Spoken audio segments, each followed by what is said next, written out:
Okay. I know I'm a little early, so I'm here to do an audio test and a video test to make sure we're looking good. So, bear with me, everybody.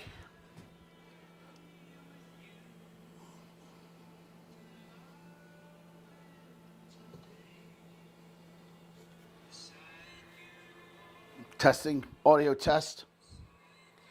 Audio test, audio test. Audio test. All right, we sound good. All right, that's good. Okay, over here. Make sure we're okay here.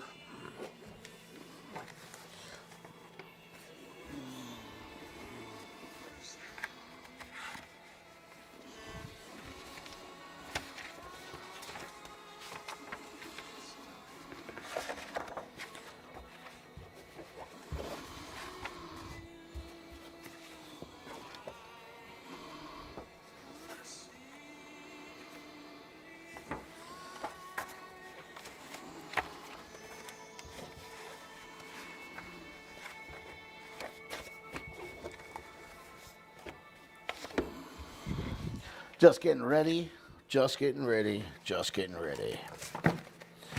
All right.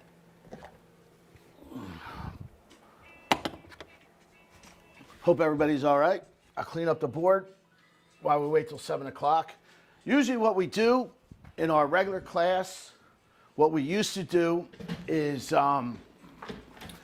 if somebody wanted to learn something that we weren't teaching in class that night, what I would do is I would have a class before class. Maybe a half hour or an hour beforehand. And then I would basically teach whatever they wanted to learn. So let's just say we were talking about creative financing tonight, but somebody said, hey, Vinny, what about short sales? Well, what I would do is I would say, okay, we'll do a short sale video, or I'll give me all your questions, and what we'll do is we'll do that a half hour before the class starts, or 45 minutes, depending on how many questions there really were, right?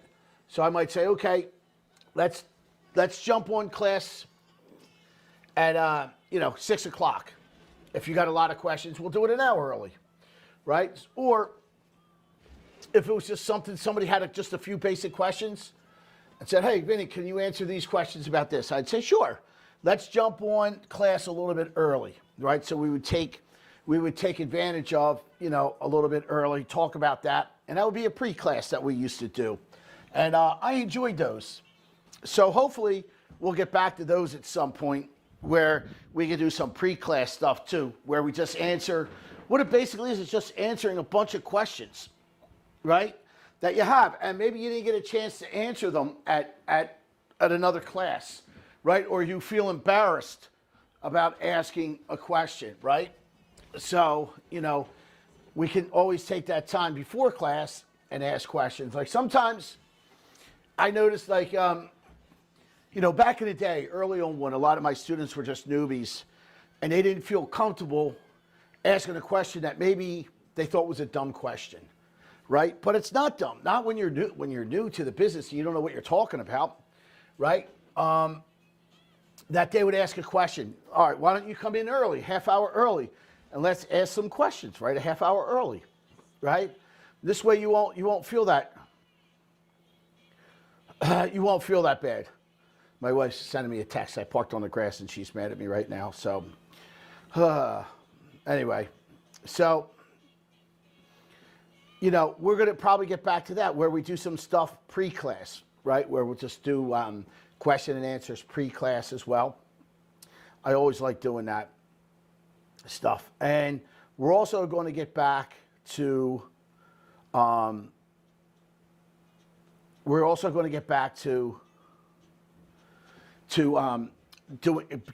live in person and live streaming it at the same time. And the reason why we're going to do that is because I know a lot of people like coming in person, again, early to ask questions, right? Where they don't feel comfortable asking them in class. So I think we're going to get back to doing it live in person and live streaming it, of course, and recording it and everything else like that. So then the other thing is I'm going to start, I think, doing some seminars as well in different programs and things like that. I really want to get everybody educated, right? So, so we're going to do a bunch of different things. Bunch of different good things. All right, it's 7 o'clock. Hello, everybody. Welcome to the Golden Triangle Academy, the school for real estate investors. My name is Vinny, and for those that have don't know me or don't know what we do here, because this is our normal every Monday night class. So if you're a member at the Golden Triangle Academy, again, it's only $59. We have class every Monday night, and it's live streamed out like we're doing right now. In the past, we were doing it live in King of Prussia, where you could come in person, hang out, and we live streamed it. And obviously, we always record it. It's always up there to be saved for future references. Once our website is completely done, what we're going to be doing is we're going to be adding every class onto the website so everybody can go back and watch it. So if you lost a link, it doesn't matter. You can just go onto the website, go to the class, and it'll always be there. So we'll be doing that shortly. We're in the process of getting that worked out right now. It's just we got to find these different things that can hold so much mass media. So again, for those that are not my everyday Monday night students, this is what we do. So Monday night is class. We pick a subject. We talk about it. We go over it. If there's any questions, you write it down in the chat. And again, previously, we were live in King of Prussia. We held about 30 or 40 people in the room, and we live streamed it out, and people could ask questions interactive. Now, we're going to get back to that. And one of the big reasons why I stopped it during the summer is because our landlord, I'm in a shared office space. I don't have my own building yet, but that's coming. It is so hot in there. I mean, and everybody knows I like it ice cold. I mean, when you came to my rooms, it was ice cold, right? And this guy just had it so hot, I couldn't breathe. It was unbearable. It was not nice. And now that it's getting cool out, maybe he won't have the heat up. Maybe it won't be so hot in there, and it'll cool down, and we can start doing it live in person and live streaming. So that's what we're going to be doing. So this is just our normal everyday Monday night class. But what we're going to do tonight is I'm going to go back a little bit. Most of my students know this, but we're going to talk about creative financing, and we're going to talk about some of the gurus, but we're going to talk about how to structure a creative financing deal, what it is, and things like that. So before we go in, there's a little bit of terminology that I want you to know. So if I say things like 2+2 financing or 2+2, what that means is this. It means prime conforming regular everyday rates, right? Qualified mortgages, which is Fannie Mae, Freddie Mac, FHA, VA, USDA. Now, for those that don't know me, I owned a mortgage company for over 30 years, and this is what my life was all about, okay? This world. Along with this world, too, because I was also a real estate investor. I started out when I was in my teens buying Section 8 properties using creative financing, worked my way up to big single-family homes. So all this has been a part of my life. So our 2+2 priming conforming qualified mortgages, Fannie Mae, Freddie Mac, VA, FHA, USDA, jumbo loans, private money and hard money, right? Non-qualified mortgages. We did a video on that the other day. Things to know. Some of the things that you might need to know is, if we talk about earnest money deposit, what is an earnest money deposit? An earning money deposit means when you sign an agreement of sale, you usually have to give some money with the agreement of sale. Okay, and that just shows you good faith, and that's called an earnest money deposit. So if you hear me ever say that, know that. Also, we always like to close on the first of the month, not the last day of the month. And the reason why is you always pay your interest in arrears. I'm going to show you that a little bit later tonight. This means that you'll have a payment in 60 days rather than 30. And if you're an investor, it's so much better to do that. I'll show it to you right now. So let's just say January, February, March, okay? We only need this. Now, when you go to closing, and I'm not talking about a creative financing deal, I'm talking about a regular deal. If you go to closing, where the realtors tell you to go to closing, January 31st, the last day of the month, okay? Basically what happens is you will pay no interest on your loan. And we're talking about your loan now. your interest would be 1 day of interest, the day you made settlement, okay? So then what happens is you would skip your February payment, so you make no payment in February. Then March 1st would be your first payment of your new 30-year or 25, 20, 15, right, 10-year loan, whatever it is. This will be your first payment of your fully amortized loan starting, okay? That's what all the realtors will tell you to do. Go to closing on the last day of the month. It'll save you money. Listen, you know that you're going to closing. You know that you've got closing costs coming in. So you make an interest-only payment on the first of the month, okay? And I know it's January 1st. No one's closing on January 1st. I know that. But this is just for educational purposes. So you close January 1st. Now, you will pay an interest-only payment, but you're paying closing costs anyway. So it's out of sight, out of mind. Now, so you don't make any payment here. You make no payment here. You make your payment here. So now, instead of only having, right, 28 days or 30 days, here you have 60 days before your first payment's due. Now, it's the same kind of money coming out of pocket, but listen, when you go to closing, you know you're writing a check anyway for closing costs, or you're getting a seller assist, lender credit, whatever the situation is. And if I'm talking over your head, it's okay. You can learn all this stuff at the Golden Triangle. But you close January 1st. And as an investor, if you got the house rented those days of January, like we did, we would collect our rent checks. Well, our first payment wouldn't be till March 1st. So we don't make any payments January. We make no payments February. First payment's March, okay? It's much nicer to have that more money in your pocket. So always close on the first day, never close on the last day. And remember, when you sign an agreement of sale, they always want an earnest money deposit up front. And earnest money, again, is nothing more than like just a good faith deposit. Now, I have a bunch of realtors in class, right? And they'll tell you that they like to have on a small loan, maybe a couple thousand, 5,000. Some of the bigger loans, right, they might want 5%. I know that one time me and my wife bought a house and it was $1 million. They wanted $100,000 down. So we put $100,000 down. Now, the deal didn't go through because that house didn't appraise, but we had a mortgage contingency. They didn't want to give us our money back, but we had a contingency. We did. So we had it. So, all right. So if you hear me say 2 + 2 conforming, all this. Now, when we get into over here, creative financing, this just means seller financing, right? So all that it means, seller's going to help us out. And there's some different methods that you can use. So unlike over here, so let me go back over here. Unlike over here where you're just doing a 30-year fixed, right? Or 25 or 20 or a 15 or 10-year, right? This will all be a fixed rate. Or you would do an ARM, which is an adjustable rate mortgage, okay? So, but that's all you have, okay? And then if you wanted to buy an investment property, and by the way, everybody gets these binders when you come to class, right? And you'll see here, you pull out your binder. This is the Fannie Mae Guidelines, loan to value. And right here, what it'll tell you. So on an investment prop purchase, right, it's 80 LTV, okay? I'm sorry, 85. So you could go 85 Freddie Mac on a purchase. So you see here, you'd have to put 15% down, right, on a loan. Now, we like to get rid of PMI, so maybe 80% down. Now, if you had a $100,000 loan, you're putting $15,000 to $20,000 down plus closing costs.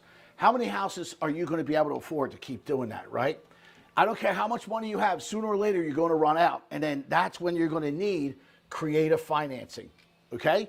All these products are great over here. Listen, I use regular conforming rates for a lot of our homes. But we also use some of this stuff over here because you're going to run out of money. Doesn't matter, you're going to run out of money at some point because it gets expensive. And creative financing is nothing more than what we call seller financing, where over here, you're going to a bank to get money, and over here, you're going to the seller to get the deal done. It's the only difference between the two. Now, I'm going to quickly get into a little bit of creative financing and what each one of these is, and then we're going to talk about it. Why would people do it, right? How do we find these, and how do we structure? Now, here's the one thing that I want to tell everybody, okay, including my students, is that learning how to do this stuff is the easy part, right? It's easy to say, okay, subject to, what is it, right? It's easy to figure out the stuff. Hell, I've got a student, his name is Steve. He doesn't come on these videos anymore Monday night. Why? Because he's already learned all this stuff. He has his own method of how he wants to buy properties, right? But you know what his problem is? He doesn't know how to talk to a realtor or talk to a seller. He's too nervous to talk to either one of them, okay? So you're going to need to find out what you can and can't do. And again, this stuff is easy. And I'm going to get into what I'm talking about. I got a bunch of notes for us tonight that we're going to go over, okay, to talk about. But this is what I mean. If we run out of money, or we've got bad credit, or we have no money, right? We got bad credit, no job, but we want to be a real estate investor. You've got options, right? You can do subject to, lease purchase, options, wraparound, purchase money mortgage. My favorite right here, contract for deed, and wholesaling if you want to get into it. Now, I didn't put that in quite in seller financing because this is just flipping contracts, okay? So you could go out there and learn subject to financing. Now, what is subject to? This is how easy subject to is. Here's your seller, right? Got a house. He's got a $1,000 a month PITI payment, and he owes, let's just say, $100,000, okay? And here you are. You're out there, happy investor. You come across this deal. A friend of a friend says, hey, got this guy. He's trying to get rid of his house. He can't. Okay. You come over, and then you do a subject to financing deal. All you're doing is taking over payments, right? Whoops. Taking over his payments. Now, we can teach you here at the Golden Triangle Academy in one day all the paperwork that you need to do this and how to do it, okay? It's not hard. You're just taking payments over. It's simple. What's the hard part? The hard part is talking to the seller, structuring the deal, right? Negotiating. And here's the biggest one.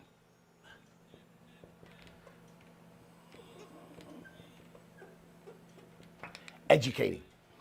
See, none of this is sales. Get this sales stuff out of your head because this isn't sales. If you want to do any type of creative financing, you need to be able to educate the seller on what you're trying to do. So if you're uneducated, you personally, if you're uneducated or you barely know it, but you can't get it out, trust me what's going to happen. They're going to just say good riddance. And I'll give you for an example. Again, my student Steve, I will put him up in class against any guru anywhere. And I can tell you, I'll pick one of these out here, and he will explain it better, and he knows it better than anybody, any guru that I've ever seen, okay?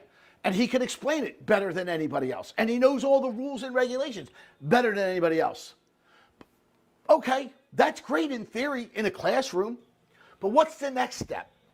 The next step is picking up the phone, talking to the seller or the realtor, and negotiating and structuring a deal that you're going to take somebody's payments over if you're doing a subject to. Now, you think that's easy? Go ahead and try it. See how far you get. Because it's not sales. Because listen, these sellers right here, they never heard of any of this stuff unless they're already an investor. Now, if they're an investor, a lot of them heard of this stuff. Most of them aren't going to do any of it unless you got a lot of money to put into the deal, right? Some investors will. Some investors will. But you better know what the hell you're talking about, which means you better have credibility. You better have credibility to be able to talk to these sellers and realtors and educate them on the program that you're trying to do with them, right? Because this seller financing, creative financing, is a handshake deal between a seller and a buyer. Okay, and I'll quickly go over these things after I take a sip of soda.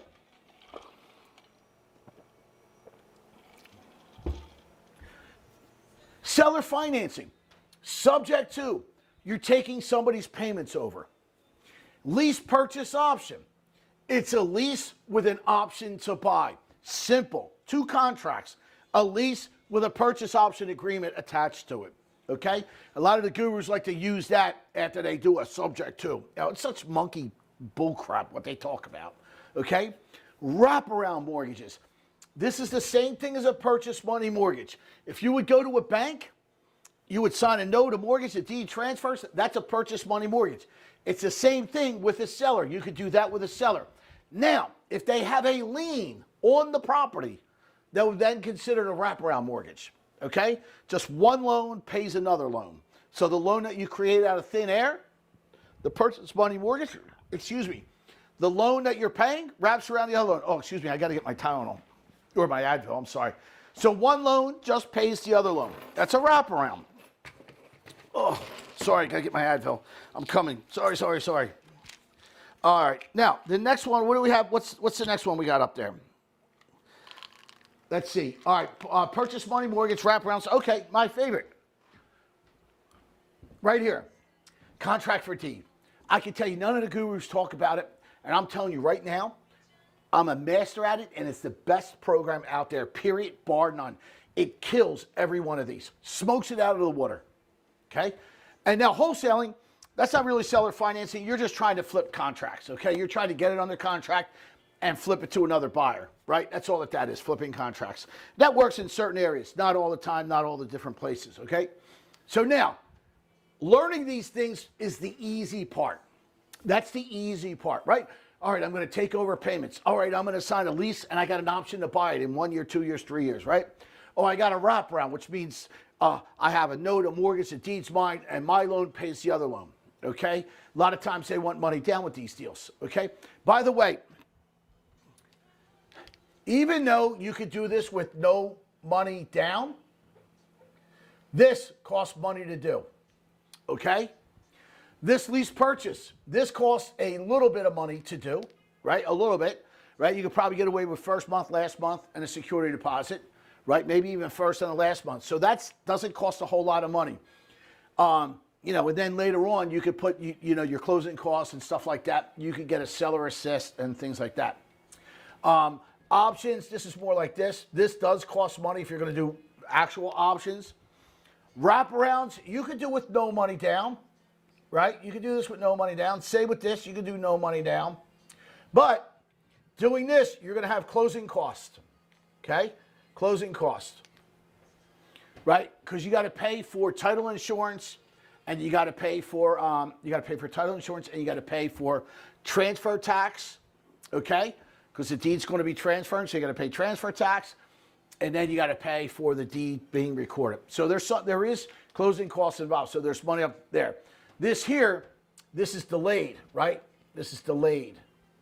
So up front, you need a little bit, just a little bit here, okay? Contract for deed, you can get away with this with zero money. Completely no money at all with that one. And wholesaling, again, this is no money as well. Unless they want an earnest money deposit, okay? Then you might have to put money. And again, an earnest money deposit, what is an earnest money deposit? That's money when you sign the contract. So if you're doing wholesaling, you get a contract under an agreement, they might say, hey, we want an earnest money deposit. So if you have some money to hold that property, you may need some earnest money deposit, okay? So that's what we have with creative financing. And again, learning it is the easy part. We're going to talk about some of the seller stuff now, okay? Learning is the easy part, okay? Meaning how do we structure? How does it physically work, right? How does it work? That we could teach you in a day or two. The rest of it is, okay, how do we structure the deal? Okay, this is where you make your money. Okay? How do we put the deal together? How do we know it's a good deal, right? How do we find these deals? All right, let's get in and start talking about some of that stuff. And I've got some notes for you guys to go over this. All right? And then I'll show you, at the end, I'll show you how we can structure some deals. Okay? At the end of the class, we'll get into structuring the deals. But for now, I'm going to show you some stuff, some guru stuff, right, that some of the students took. Okay? And some notes that I have for you. And we'll get into it. All right, and then at the end, we'll structure a deal. So, some of the notes that I have for you, let me pull them out.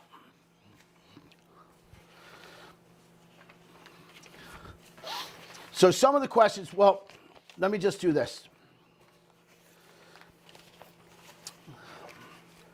I had people that asked me a few questions, right? So I'm going to answer their questions. I'm going to give you the questions and I'll answer them as well.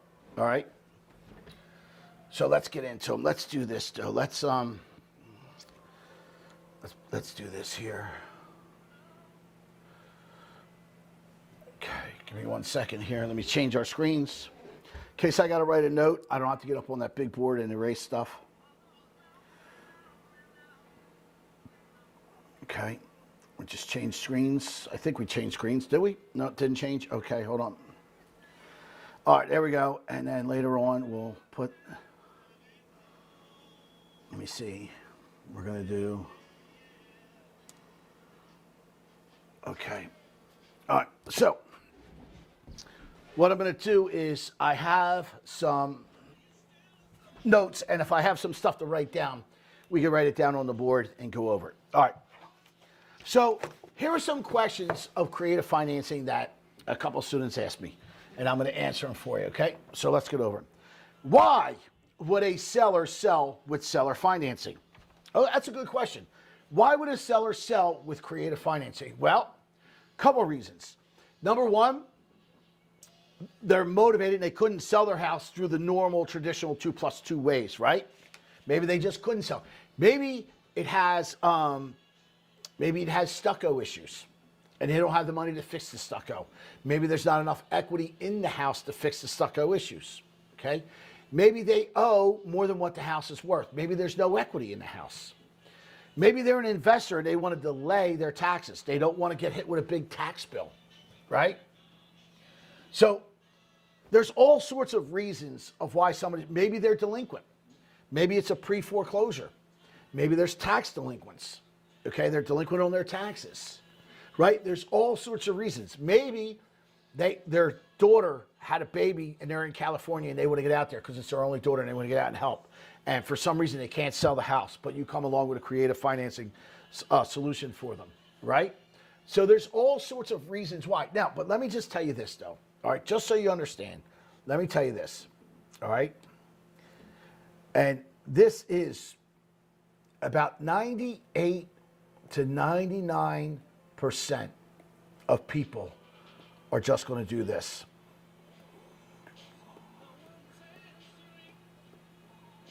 For sale on the lawn. They're going to put a for sale sign, right? They're going to call a realtor, and a realtor's going to stick a for sale sign. So when you're doing creative financing, just remember this. You have limited deals, okay? That's why it's so hard, because there's not that many people out there that are going to do it, especially in a seller's market, okay? So you have to find the ones that are delinquent. Partnership breakup, right? A house that a newbie tried to flip and couldn't finish the job. All sorts of reasons, right? Somebody's elderly and can't take care of the property anymore and they're going to move out into a home, okay? And maybe they just need cash flow to come in to pay their bills. So there's a lot of different reasons, right? And it's your job to go find them. And here at the Academy, we help you find those different ones, all right? Another reason is cash flow, right? They just want cash flow coming in every month, okay? It's a great source of cash flow. And if they were smart, they would do it none of the way the gurus teach, right? Because then they got security in the house and they're getting cash flow. And if you screw up, they can get you right the hell out, all right? All right, one of the gurus said this, that one of my students watches. And let's say you initially had a deal structured, right? And you had a deal and you're all happy. And the sellers go back and they think about it and they say, you know what? I don't want to do the deal. What would you do? Would you be Mr. Hard Guy and say, no, we got a contract signed? Or would you be this way? You know what? Let's pause it. You think about it. And if you change your mind, we'll do the deal. Because I'm going to tell you what I would do, okay? I'm not going to be the hard guy. I'm going to be the guy that says, listen, I understand. Creative financing is not for everybody. If you've got second thoughts, fine, no problem, right? Let's cancel the contract, okay? Now, I just think that's a better way of handling a situation than getting into an argument, getting into a fight, going through a lawsuit. It's going to be contentious the whole way through. You don't need that, okay? Are you going to make money? Yeah, sure, okay? If there's a lot of money involved, say, look, I understand your hesitation. Why don't we do this? Look, if it's the money that ask them, what is your concern? Are you concerned that you're not walking away with enough money? Are you concerned? What's your concern? Get their concerns. Here's what I want to tell everybody, okay? And this is, I can tell you, is a guarantee, all right? This, you could take this right to the bank. In any transaction, whether it be a creative financing or a regular deal, okay? Here's what's going to happen. As an investor, here's what you need to do.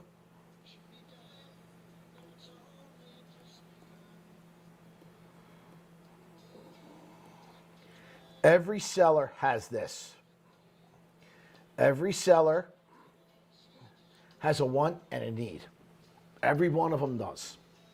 Your job is to find out and solve this, okay? Because everybody wants something that you might not be able to give them, but you may be able to solve the needs, okay? And if you can solve the needs, you're going to close a lot more deals than you think, okay? If you're always trying to give them what they want, you're going to be in for a long day. Remember, the only thing that's in the deal, the only thing that's in any deal is this right here. It's the equity, okay? They only want to get their equity out of it because they want to move on with their life, all right? So, solve them. And with me, I'm always trying to do a win-win, and I'm letting the seller, if he needs to back out, okay, I'm backing out. I'll live the fight another day, okay? I'm going to ask him, what can I do to maybe put your mind at ease? Is there something I could do? Now, I'm going to tell you that most of the people that are going to back out, they're backing out of a stupid subject to financing deal, right? They might not back out of a lease purchase because that's a good deal for the seller, not for the buyer, for the seller, right? They might back out of a wraparound or a purchase money mortgage as well.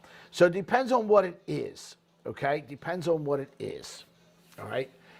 You'll find out what it is, but find out their wants and their needs, okay? Vinny, can we ask you any question anytime? Yes, I'm going to have an Ask Vinny segment where it's going to be Ask Me or I will help you structure any deal, okay? Because usually that's held for the private students where I'm structuring your deal for you, putting it all together. You know, if it's not something that we're doing in class, we're talking about doing it on a daily basis. But I'm going to have a night where we're just going to do deals. How do I structure the deal? Let me structure this deal for you. Hey, Vinny, I got this deal. How would you structure it? I'm going to have these open mic nights where I'm going to do it. Okay? So now, you need to do, again, with any type of creative financing, okay, you need motivated sellers. But here's what I'm going to tell you. Do not, and I'm telling you this, do not buy any list or join any clubs or anything like that, okay? Don't do it. There's only one thing that I saw out there that I actually liked. And trust me, all my students come to me with all this stuff. I research it and I tell you if it's good or if it's not. Because I know that you don't know. I know you don't know. And you're relying on these gurus to tell you, you know, and I look at it, I can tell you what's bogus and what's not bogus. All right, there was one program that I really like, can't remember off the top of my head, but it'll come to me soon. I liked what they had to do. Lou had it, Inez had it, right? It's a good program. I really like it, and I will think of it, and when I do, I'll let everybody know what it is. So that's one of them that I did. Okay, Again, the motivated people, where are you going to find them? Pre-foreclosures, tax delinquent people, they're your top sellers right there. They're going to be your top people. Tax delinquents and pre-foreclosures. Now, I'm only saying this for who? For these people that I'm talking about, right? For the motivated. I'm talking, this is for the subject to people, the lease purchase option people, the wraps, and the purchase money mortgage, okay? My students know that we have another product over here that I'm not talking about. They know I'm not talking about it, right? Because I'm not giving it away. Because my students, they don't want me to give it away. They don't want anybody to know the stuff that I've done for, 30 years. Because it's a grand slam. And nobody wants the competition. So I'm not going to give it out. Because my students beg me not to. So I'm not, right? You got to become a student to learn my real secret. None of the gurus talk about this. And let me tell you about this. We don't need we do not need motivated sellers. Okay? Now it helps. It does help. It does help. Of course it helps, right? But we don't need them as motivated as this. Because trust me, when you get into doing pre-foreclosures and things like that, just think of this is what's going to happen. When you're doing pre-foreclosures, money's coming out of your pocket. Tax delinquent people, money out of your pocket. Why? You got to get them current.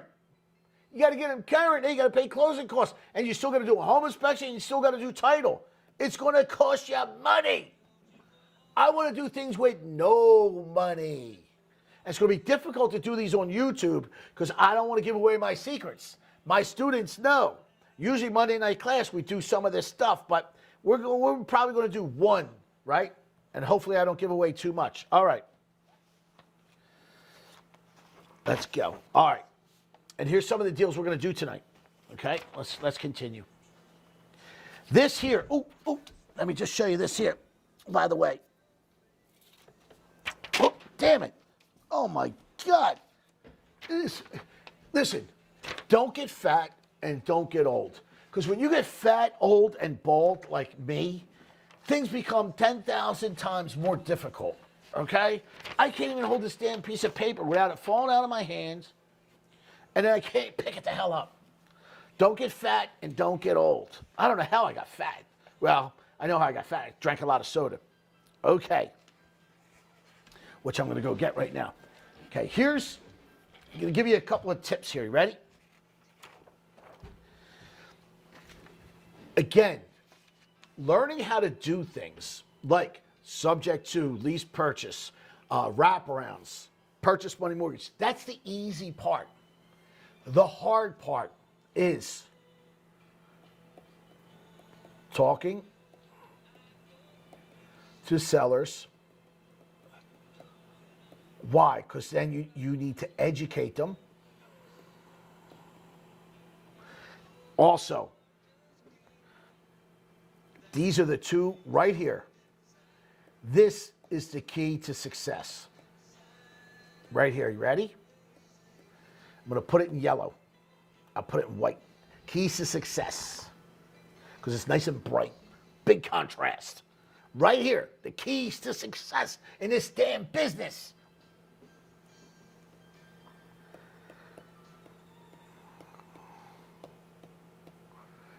Structuring.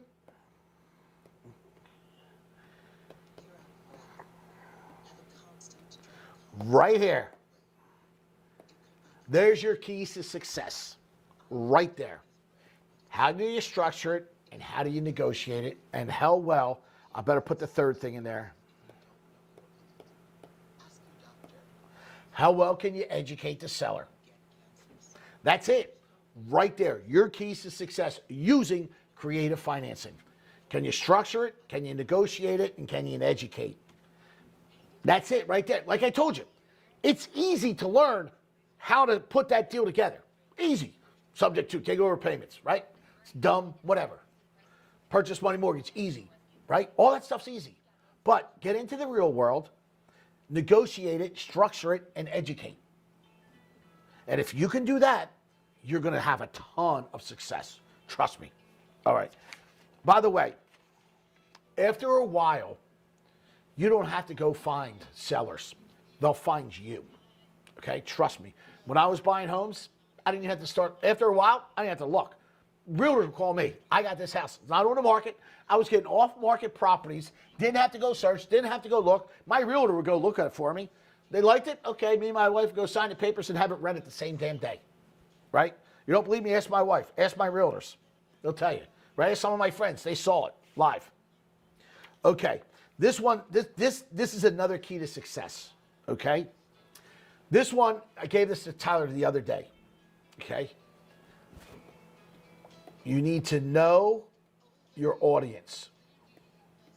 And what do I mean by that? Knowing your audience. Okay, who are you talking to on the phone?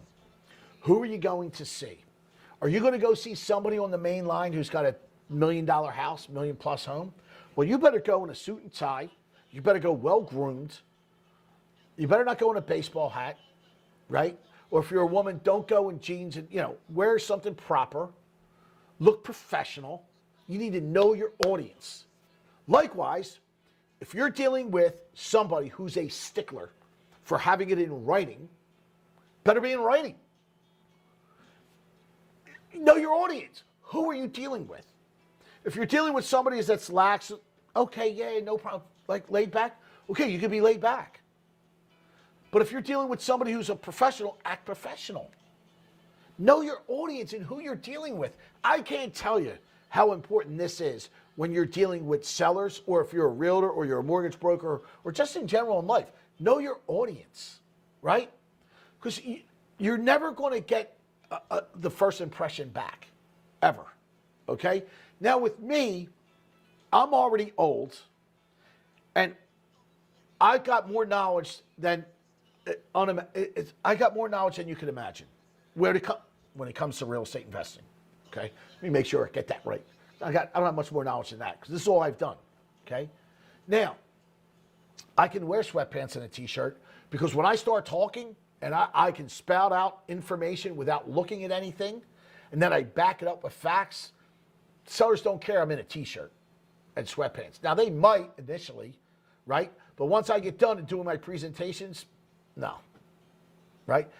But I don't recommend anybody doing that. I've got 40 years experience, close to 40 years experience, okay? And I know this stuff like the back of my hand. I do not recommend anybody without that kind of experience doing something like that. Know your audience. You need to know your audience. I can't tell you how important that is, all right? And Tyler, he's a realtor, right?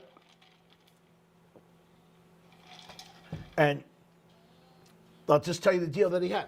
He had a deal, and he had it done. Creative financing, no money down. Buying a rental property. But here's what happened.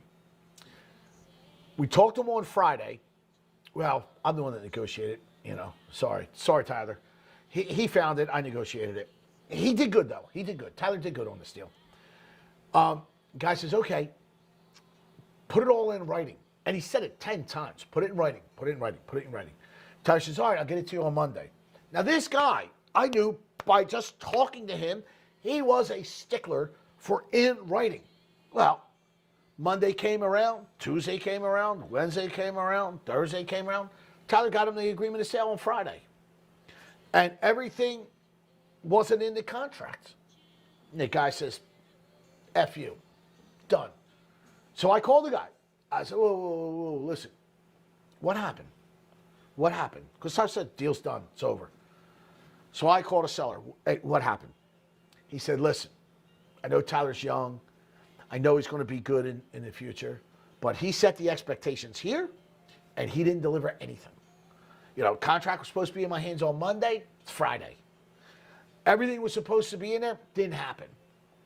Now, the guy misunderstood one of the things that was in the contract, and I said, no, you're wrong with that. So I talked to him, and he said, look, this is what I wanted in the contract, A, B, C, D. I said, all right, look, let me see, let me get it over to you, right? I tried to salvage the deal. I had Tyler rewrite it all in bullet points, just like he wanted. Going to do this, and this. So the guy calls me back and says, listen, Vinny, if he would have done this up front, like he said he was, I would have done the deal, right? I would have done the deal. But I got no faith that this kid's going to get it done, right? Now, he would have done the deal with me, but I just couldn't.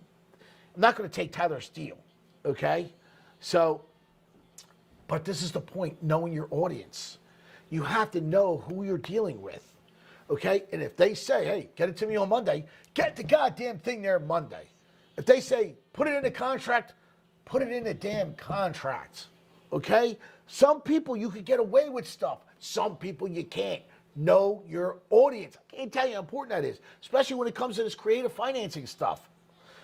All right, let's move on. Okay. I have I'm not going to show it tonight, but I have a deal that this oh my God, the guru put out there and says, oh yeah, this is true. All right. I strongly believe if you are a newbie, don't have a lot of money, excuse me, belching, my apologies. If you're a newbie and you don't have a lot of money and you're trying to get out of your job, whatever your situation is, I'm a big believer in Section 8 property. Okay?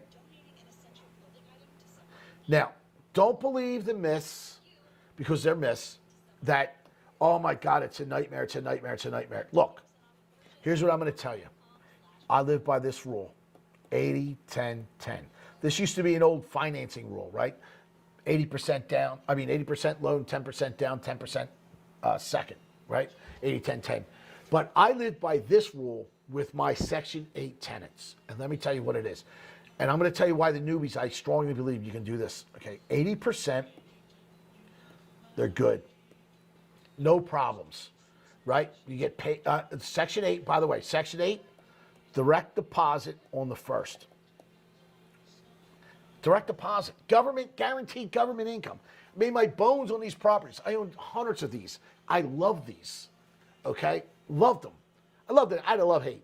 I love them and I hated them because I didn't do my due diligence. And this is what I mean. Okay, so 80% good, hardworking people. 10%, maybe some issues, maybe some problems. But when you're a landlord, you're going to have those. Are they a little bit harder to deal with Section 8? Yes, but not that bad. This right here, wow. This is the one where Section 8 gets its bad name, the last 10%. But over time, I learned how to dwindle this down to do something like this, 80, right? And then this was about 3, right? So this went to what? If that went to 3, this went to 17, okay? That's what happened. Why? Because I eliminated a lot of this stuff. Trust me, I can't tell you the stuff that happened at my houses. It was insane. Drug dealing, dog fights, cockfights, illegal car washes, illegal laundromats, right? Illegal babysitting thing. What do they call it? Daycare. I had everything imaginable going on in my houses. It was insane, right? But here's the thing. With Section 8, and we'll get into a Section 8 property. With this here, most of the time, here's what happens. So you get a tenant, right? And you're going to, let's just say $1,000 a month. Now, it's way higher than that. Let's say $2,000, okay? You get $2,000 a month direct deposit into your account. But the lease is for, say, $2,400. Well, Section 8 only pays $2,000, and the $400 comes from the tenant. Okay, yeah, good luck getting that, because you ain't ever going to see a penny of that, okay? I didn't. But I was a kid, young kid, 20s. I went around knocking on the door because that's what my mentor said. Hey, knock on the door. Yeah, knock on the door. You know, I got threatened with a gun. Fuck this. Goodbye. I'm going golfing. I don't care about that $400. So I got ran over. These 10%, they ran me over, right? I didn't vet them. I just signed a lease. I didn't know what the hell I was doing. I was uneducated. When I got educated, it's near the end of I cut it down to about 3%, right? You're never going to get rid of all of them. But if you know how to get rid of them, and I'm going to teach you how to do that, okay, you can get rid of that last 10%. And then you've got direct deposit money going into your account every month. It is fantastic. And if you're a newbie, this is a great way. Now, likewise, if you're a newbie, I say no to subject to financing. No. Too risky. We got a better program. Not going to tell you what our program is, but we got a better program than this. If you're a newbie, stay away from subject to. It's junk. It's crap. We got something better, right? Less risk, right? You don't have to worry about the due on sale clause, okay? Seller's not going to, trust me, if a subject to goes south, if this goes south, good luck. You better have an attorney because they're going to be calling their attorney. And they're going to lie and they're going to say, hey, he didn't tell me this and he didn't tell me that. He didn't tell me this. And you got to go in front of a judge and that's what you're going to hear, right? So I do not believe if you're a newbie, Section 8 or flipping. Stay away from those two things, please, as a newbie, right? I'm going to show you something better. Not tonight, but something better. Okay. Every time that if you're looking for motivated sellers, what do you look for? What do you look for? Right? What is it that you're looking for? Right? There has to be a reason why you're calling them or why you're putting it in your pile, right? So like my private students, and I got a couple of students that I try and help out as well, right, that I like.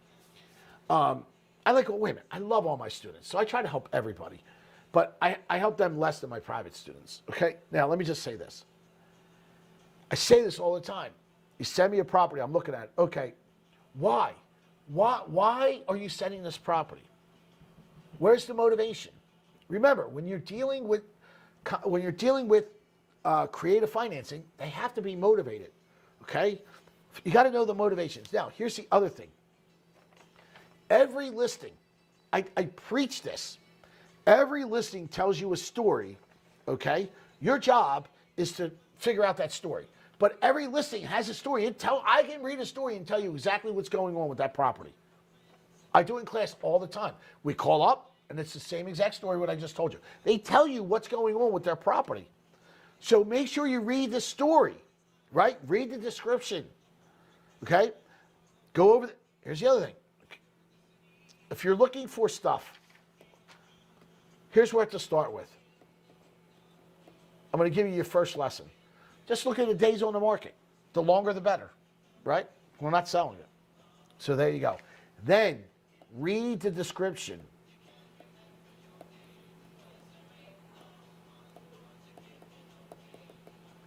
It tells the story. It tells you what's going on. The realtors tell the story all the time, right?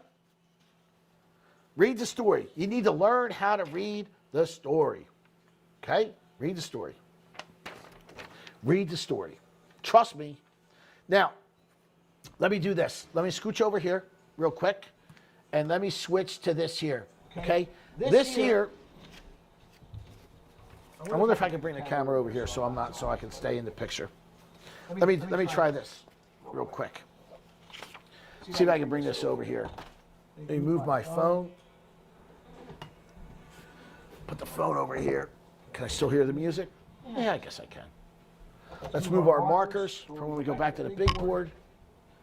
Let's move our little mini iPad for us to switch these things back and forth. And let's get our camera over here so that we can look at this. Okay? Again, don't get old because you can't lift this stuff up. All right. Okay. This here is my process. Okay? This is my process. Can I see that? I think I can see that. Okay. So when I'm looking at properties, okay, when I am personally looking at properties, this is my process. So let me read it to you. The first thing I'm going to do is I'm going to review it. Okay? I'm going to review it. I'm going to look and read the story, read the description. Okay? That's the first thing when I'm looking for a deal. Okay? Then the second most important thing is to run the numbers. Does it work for what you're trying to do? Okay? Do the numbers work? After that, know your exit strategy. How am I getting rid of this? Well, is it a buy and hold? I'm holding it. Or am I flipping it? Am I renting it? What am I doing with this property? Okay? And if you're doing a subject to, which again I'm not a fan of, okay? What is my exit strategy in case they call the note due? Okay? Always have an exit strategy. Try to have two. Because you want to be able to get out of the property if something happens quickly. Okay? Then call the realtor or the seller who have or hasn't listed. Okay?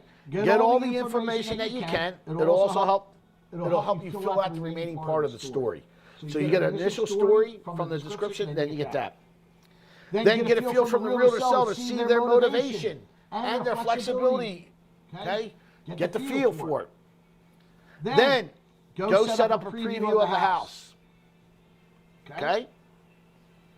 Look at everything. Okay? Take pictures of everything. Re-verify your initial thoughts.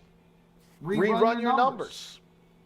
What are your thoughts? Is this a property you want to do or you don't want to do? Go back over the numbers, and if everything's good, make your offer. Okay? That's my process right there. And it's you see how simple it is? Again, the hardest part of doing all this stuff are the three things that I talked about. Educating the seller, negotiating with the seller, and structuring a deal with the seller. They are the three hardest things that you're going to do when it comes to dealing with the seller. Okay? So let's get back to this. Let's get back to this, right? I have more notes for you. Let me move the camera back, okay? Because the camera's in the way. I can't get all my stuff here. Let me bring the markers back. All right. Now,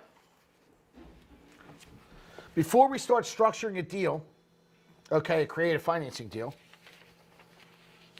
let me read a couple of notes that I also have, right? Other notes. And then we're going to go over a guru thing, then we're going to structure. Okay. The seller is the most motivated of all possible lenders. Sellers sometimes require some special handling, right? Remember this, they can be flexible. You don't have to follow the Fannie Mae and Freddie Mac rules, right? This is a handshake deal. Negotiate, use your mind. Your creativity is what gets creative financing done.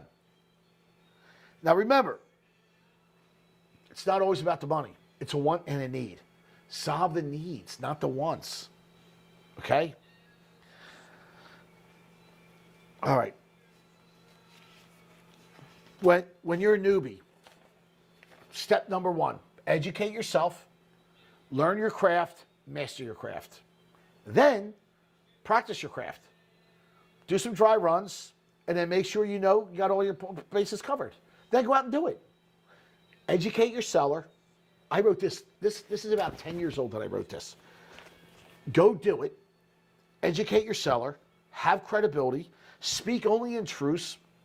And negotiate a win-win deal, and then repeat. It's that simple. But remember, educate the seller, like I talked about. Structure it, and negotiate. Okay? That's for the newbies, right there. That's how you become successful. But I'm telling you, the biggest thing up front, I'm going to tell you this right now. There's nothing more important. Oops.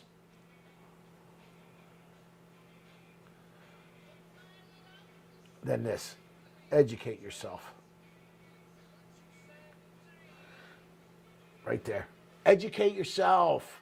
Get educated. Get educated here. We'll educate you. I can guarantee you that. You will get educated. Okay. I hear feedback. All right. Some of this other stuff, I'll talk to you later about it. Okay? Let me show you some guru stuff. And this is what we like to do. We like to get a laugh out of the guru stuff, right? So, don't worry, we're going to get into structuring deals. I'm going to structure some deals. I got some of my students' deals we're going to structure. Okay, this here was called the seller script, my pre-qualification questionnaire. This comes from a guru. I don't know which guru. I think Lou got this one, or Lou got it from one of his gurus, I think. Are you the owner? Trust me, if you follow these scripts, you can just, listen, when you want to make your call, it's very simple. Hi. Oh, hold on. My screen's getting screwy. Sorry about that. That's. You don't start out by, are you the owner? Are you the owner? What the hell is that? Are you the owner? Are you the owner? Sounds so stupid. Are you the owner? Hello, hey, my name is Vinny Craven. I'm calling you about 123 Main Street. Then you say, are you the owner? Right? But I wouldn't say that. I'm going to get their name. I'm already going to have their name. And I'm going to have it written down. I'm going to have everything already down. Is this Tom Jones, the owner of 123 Main Street? It is? Oh, fantastic. Do you have a minute to chat about your property? Again, my name is Vinny. I said, look, I want to get my formalities out of the way. I am represented by a realtor, and I am an investor. But I'm not an investor that likes to lowball. Okay, here's question number 2 already. This is how dumb, this is why these gurus suck. Listen to this. Is anyone else on the deed, or will you be the one making the decision to sell? Are you kidding me? That's a question that you're gonna go in with that question? Are you serious? Is anyone else on the deed, or that will be making the decision to sell? What? It's so stupid. If one of my students asked that question, I'd smack them upside the head with a ruler. No, that's a question. No. Are you open to seller finance? They're going to tell you no, right off the get-go. No. No. That's what they're going to tell you. No. No. Right? 1 out of 100 are going to say yes. So why do you want those odds? Don't use those odds. Listen, the key to this game is building a rapport. You want to build a rapport. That's what you want to do. Everybody wants to do business with people that they like. Get them to like you. Get them to like you. Saying shit like this. Are you open to seller financing? It sounds so stupid. What you're going to do is you're going to talk to them. Tell me about your house. Looks lovely. I can't believe it hasn't sold yet. What's going on? Right? What price are you looking for? $329? It's listed. You dumbass. Don't ask dumb questions. Dumb questions mean dumb answers. What price are you looking for? $329? It's listed. They know what you're looking. Oh my God. It's listed. It's listed. You're gonna be literally, if you ask these questions, you're kiss your career goodbye. Bye-bye. Bye-bye, real estate career. That's where you're going with this stuff. What's the existing debt service coverage we need to cover? First off, no goddamn seller knows what debt service coverage means. They have no idea what you're talking about. Mr. Seller, what's the existing debt service coverage we need to cover? $285? They're gonna be like, what? First off, I'm not telling you my personal information. Go pound sand. You don't even need that information up front. You don't need that right away. That is so dumb. Listen, you are just kissing your career goodbye following this shit. This is what I'm talking about. Stay away from the goddamn gurus. They're stupid. Oh my God, who wrote this shit? Certainly not an investor. I can tell you that. It was not a real estate investor. Oh my God. Next question. How long of a term are you comfortable with for the balloon? Oh my God. First off, they don't even know what a balloon is. Okay? For those that don't know what a balloon is the time when the whole payment comes due. So, let me just show you what that means. Okay? So let's say you were structuring a deal. Okay? And here's your seller. Okay? And he has this house. And it's $100,000. Okay? And he owes, I don't know, he owes $80,000. Right? Whatever. And you structure a deal and you say, oh, look, I'll give you $100,000. Right? We'll do it on a lease purchase option with a 5-year balloon. Okay? Now, the balloon means this. $100,000 is due in the 5th year. Okay? Or whatever the balance is as at that time. Because if you're doing interest-only payments, meaning no principal comes down, you'll owe $100,000. If you're doing fully amortized payments, it'll be, whatever you paid off in 5 years. We have a calculator. I'll show you how to do an amortization schedule on your calculator. Okay? So whatever the balance is, when it says balloon, that means the whole thing comes due at that period. So in 5 years, the whole thing comes due. Okay? That's what that means. All righty? So that's what a balloon is. All right. Now, That is not something that you need to discuss. And let me tell you another thing. I'm going to tell you this. No seller wants to do a 5-year balloon. They want their money now. Now. Trust me. We do 1-year balloons. And even then, they're like, I don't want to wait a year. Like, what? What do you mean? You don't want to wait a year? Trust me. Good luck getting a 5-year balloon. Right? How long of a term are you? Listen, if you follow these, God bless you. Okay, I can get you a contract together with those terms and have it over to you in the next hour, assuming everything looks satisfactory. When can I expect the signature contract back?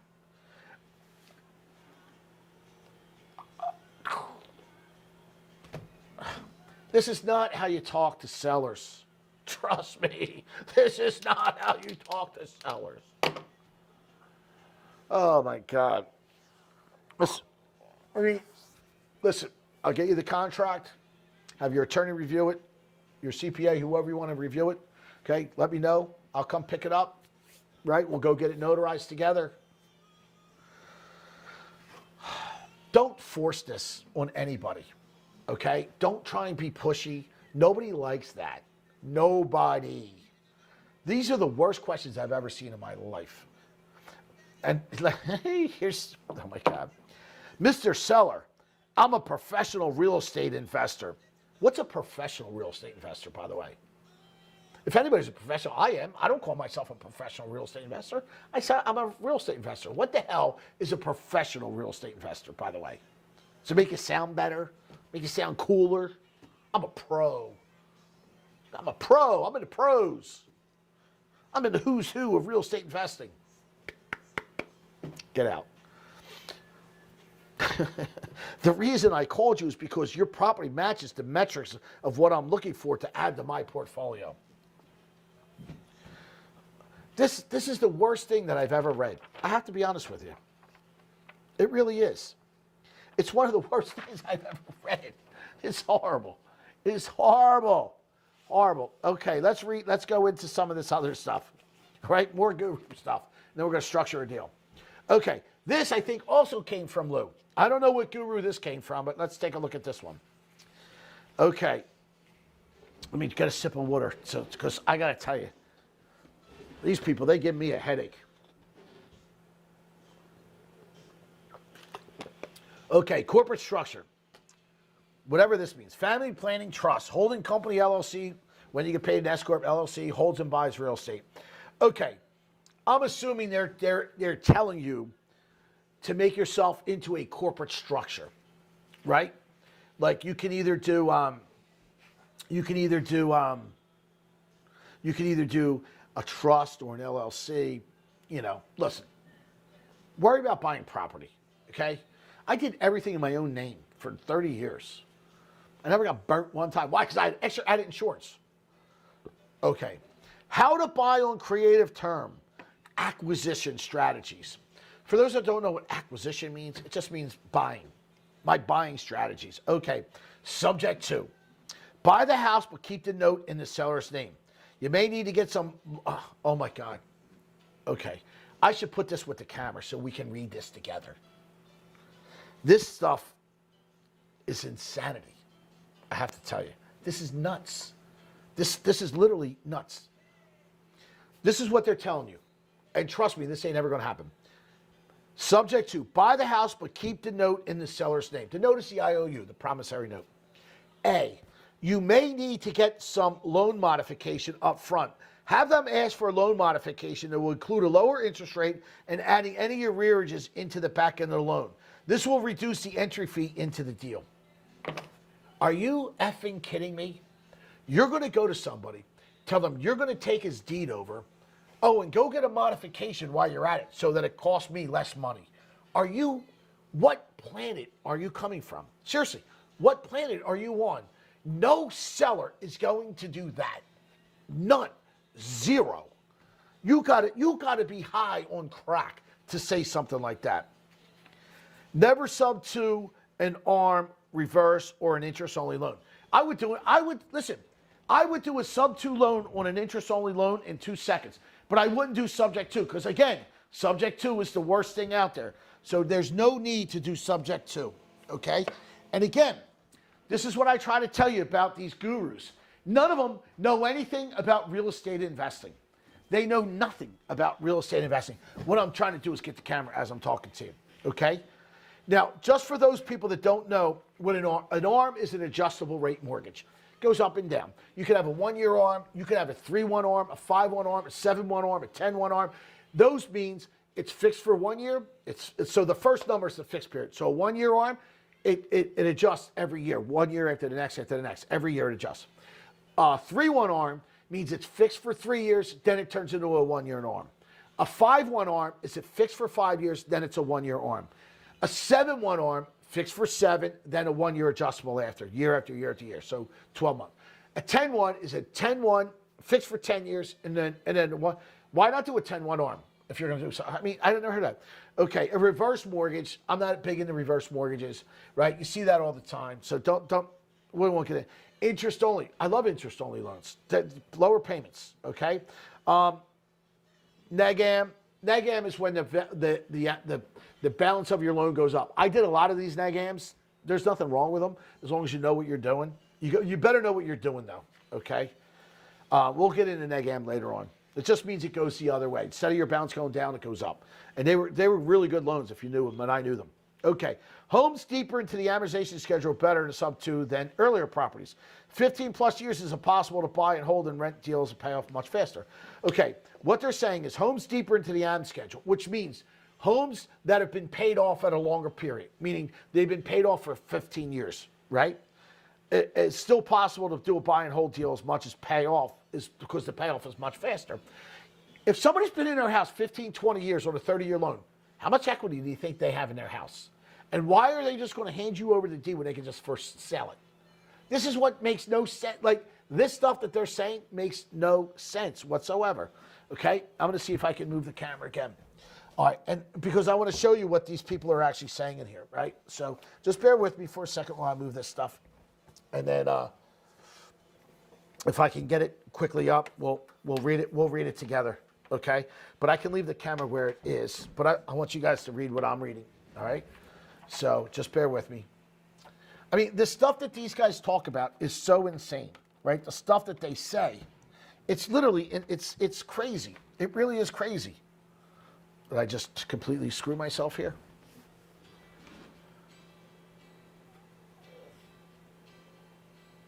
Okay, just bear with me. We'll see here. Bear with me. We'll see if we can get this up.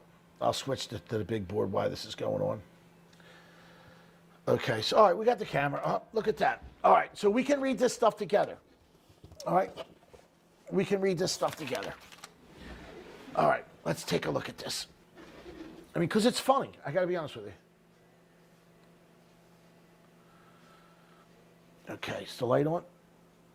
Let's get the light on. Hold on.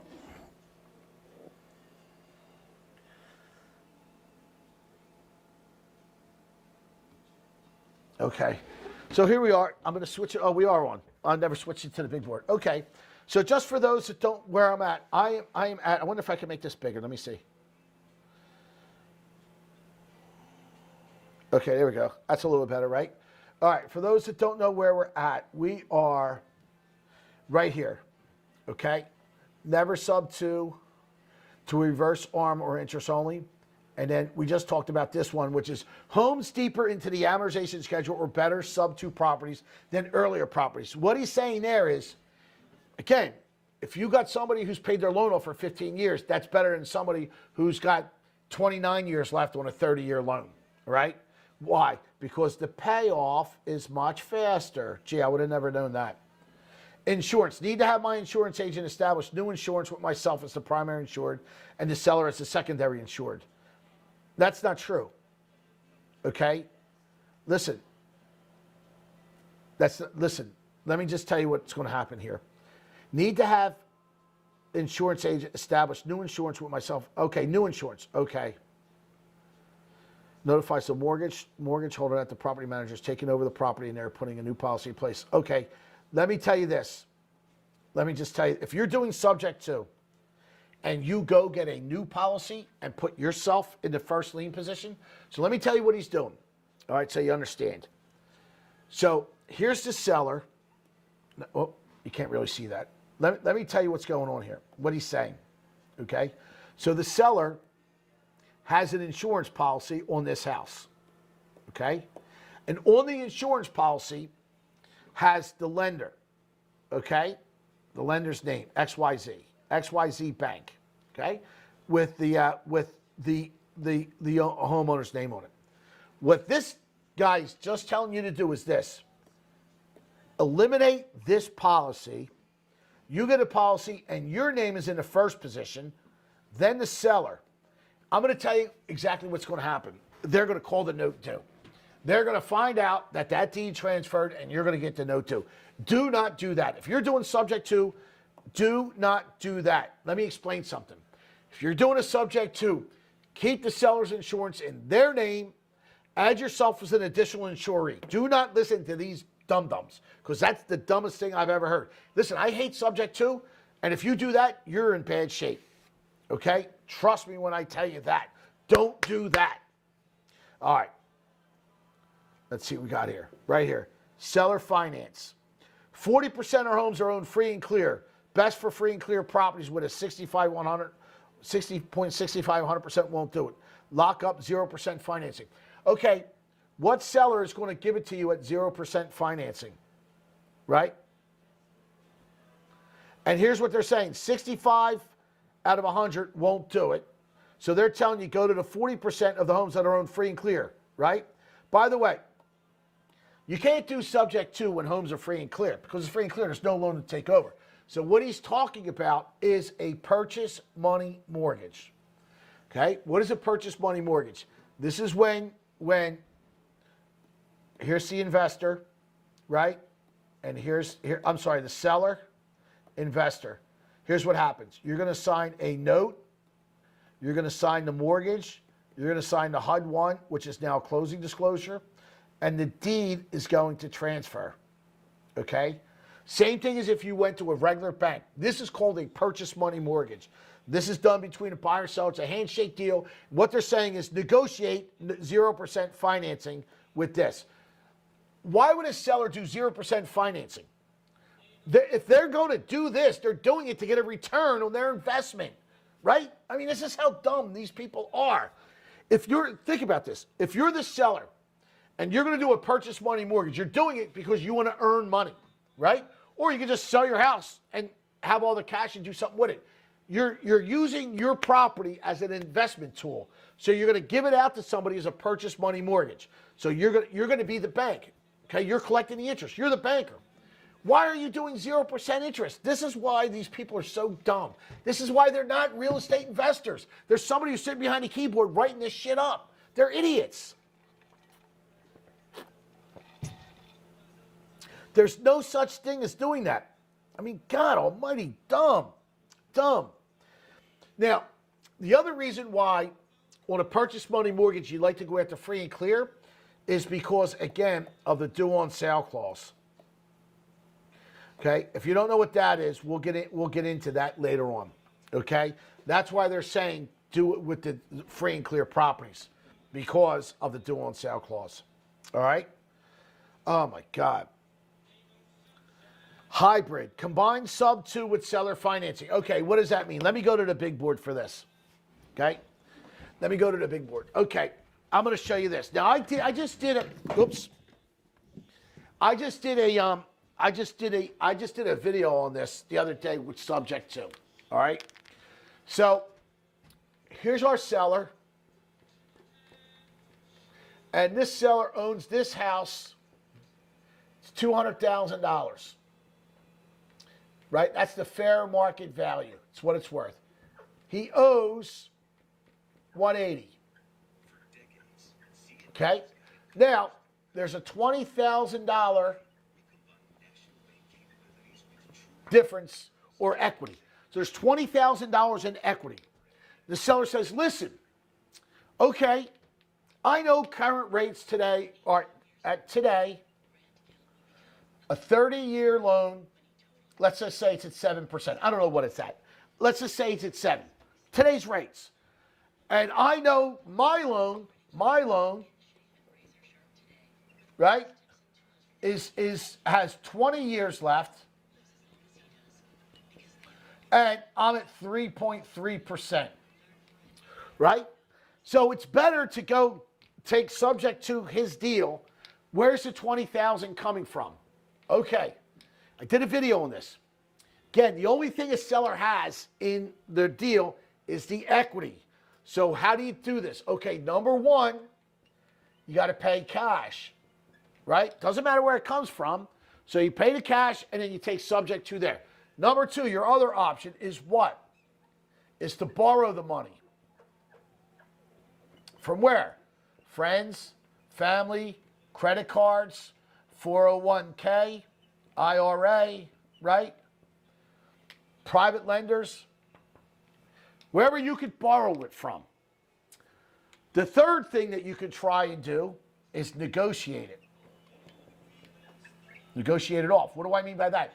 Mr. Seller, you couldn't sell it for $200,000, right? You had it on the market for a while. I'm not trying to be rude and I'm not trying to be ignorant, but it needs work. It needs $10,000 worth of work.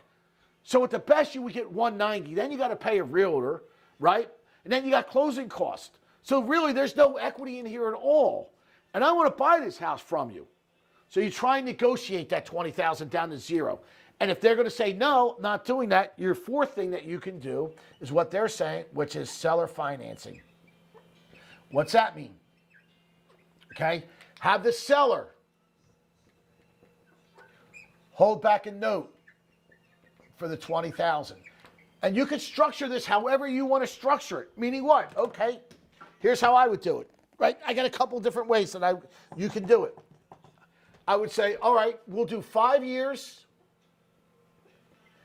0 interest. Right? 5 years, 0 interest. So $20,000 I'll pay off in 5 years. Right? So you can do that. Okay, how about I could do 10% interest only with a 10-year balloon. Right? So now my payments are nice and low. Well, not 10%. Let's change that. 8%. 8% interest only, and in 10 years, I owe you the $20,000. Because then 10 years, I got a lot of equity in the house. I can do a cash out. I can get a home equity. I can do whatever. Right? So the seller will hold a note. That's what we call seller take back, or seller holding the paper. Seller holds the paper. Seller holds the note. Seller takes back mortgage. Seller takes back the paper. However you want to say it. There's a million different ways of saying it. But that's what they're talking about, seller doing the financing, because you're negotiating that $20,000 in equity. Okay? That's what they're talking about. That's the only thing in this whole damn thing that this idiot made sense with. Okay? So that's what we have there. I can see my pen starting to run out of ink. Right? Thank God I just ordered some new pens. But I don't know if you guys can see that. But what I had in here, this was I'll write it down in here. Let me switch screens and I'll write it down. So again, right? Let me do this real quick.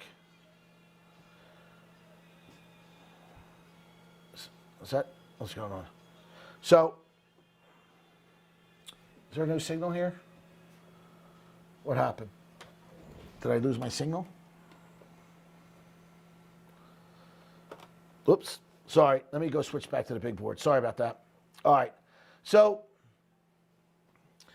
basically, that's what they mean by seller financing, right? I'm going to put this back up. So that's what they mean there. He's saying, have the seller do seller financing, okay? We're talking about the equity in there, all right? And again, the only things that you can do with the equity, number one, cash, right? Borrow is the same thing as cash because you're borrowing it to give them cash, okay? You can negotiate it off. And 4 is seller finance it, just like I just told you, okay? You can do it. Your imagination is the only thing that's stopping you with a seller financing deal. How can I structure a seller financing deal? Okay, and I can show you a seller financing deal later. I can't do it because I'm giving you my tips away. All right. Okay. Lease option only go here if it's a great buy. But the owner seller requires that they remain in control of the property.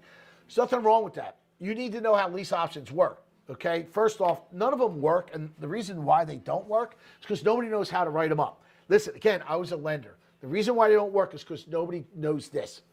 The only thing you get credit for, because everybody gives a credit on a lease purchase, is anything over and above fair market rent. Everybody charges fair market rent, so they get no credit. I don't mind a lease purchase, to be honest with you. They're not great.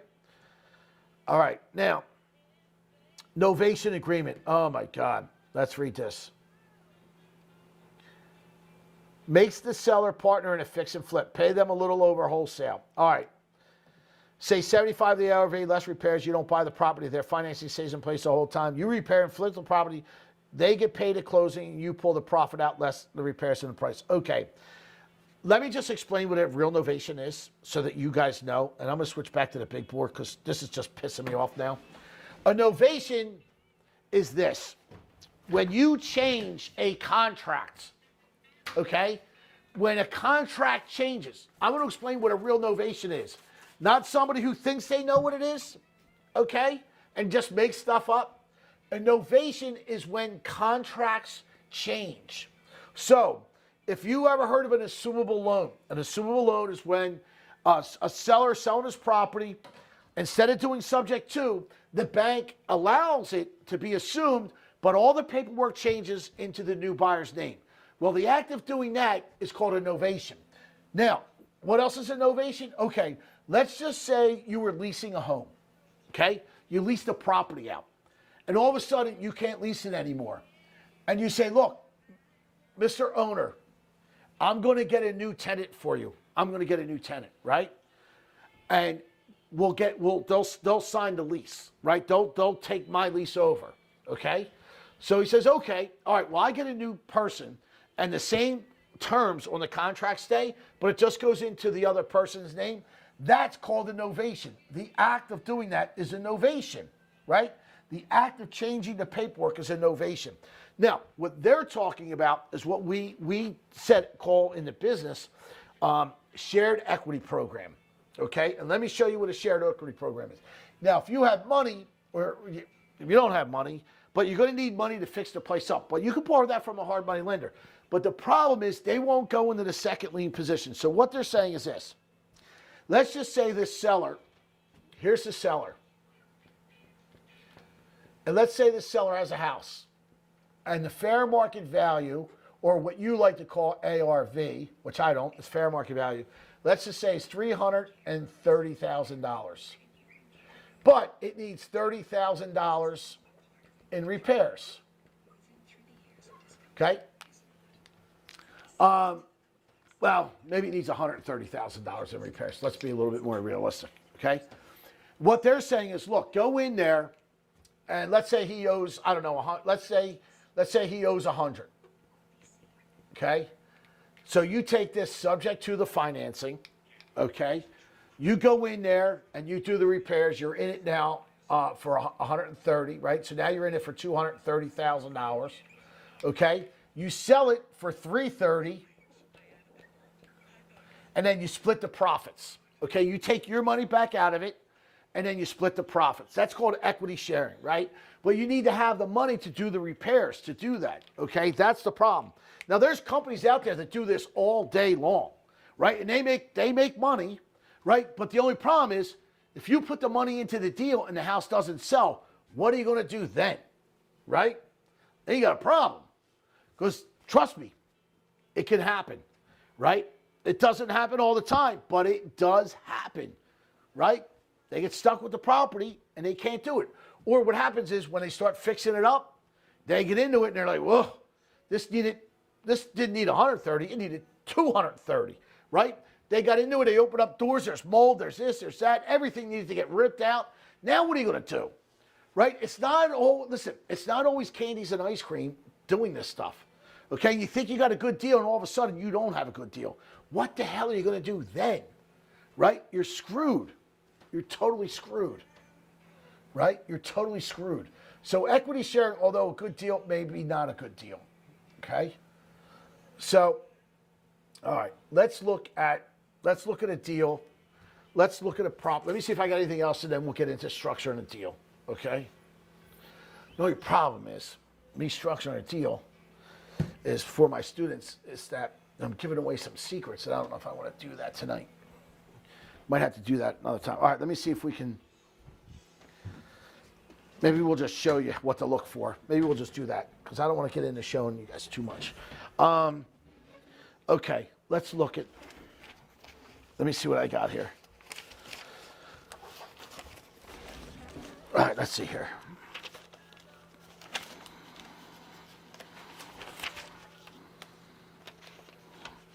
Here's a little tidbit. Give the seller what they want, but give it the way that you want to give it to them. Lay the foundation of success. If there's a way, take it. If not, make one, right? It's the active doer. Okay. I'm going to show you guys just a little bit. I'm going to show you, right, some properties that my students found that you guys can find too, right? And so you can see what you're looking for, right? And then we can read the story, all right? And I can show you what reading the story means. So let's take a look at that real quick.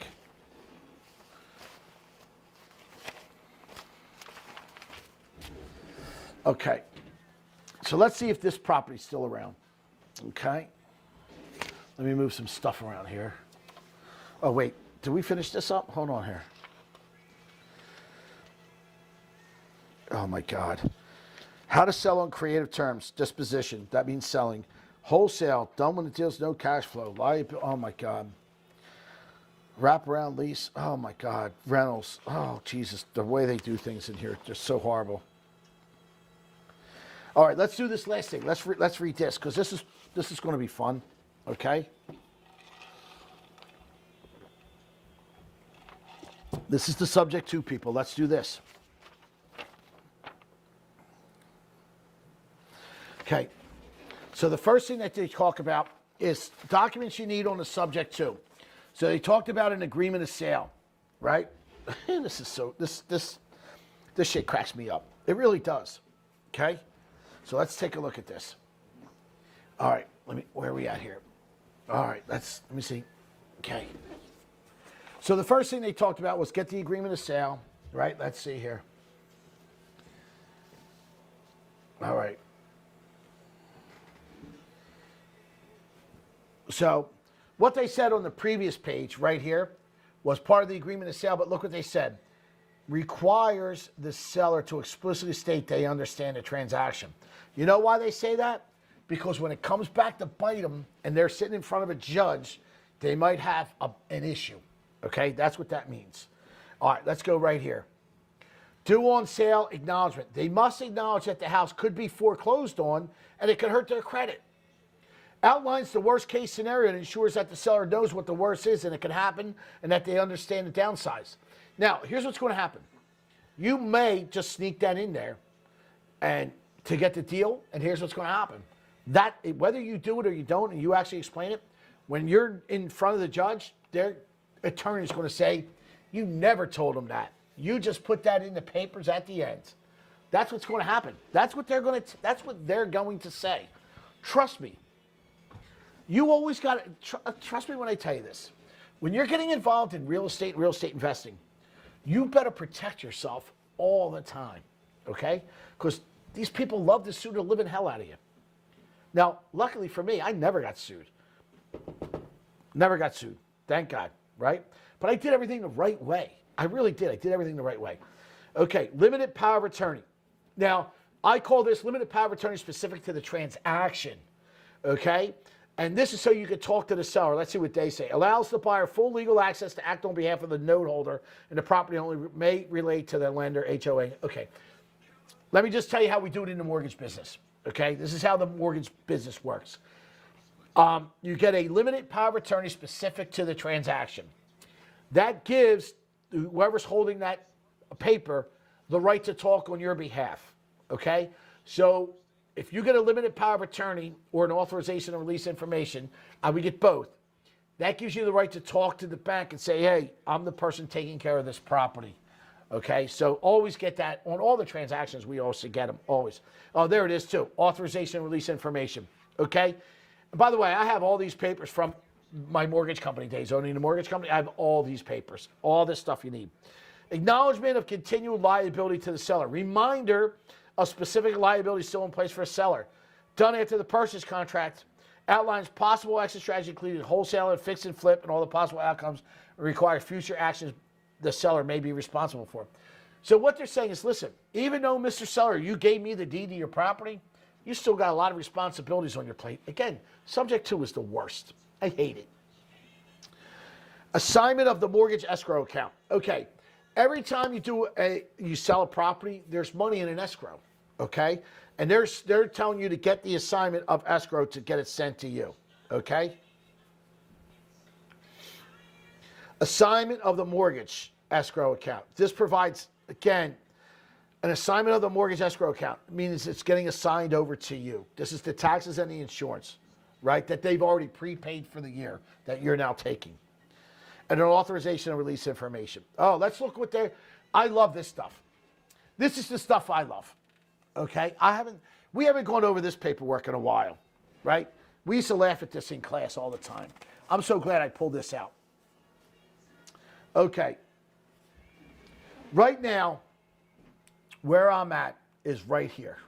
Let's do green. Right here. This is when the due on sale gets called. And for those that don't know what the due on sale is, it's this.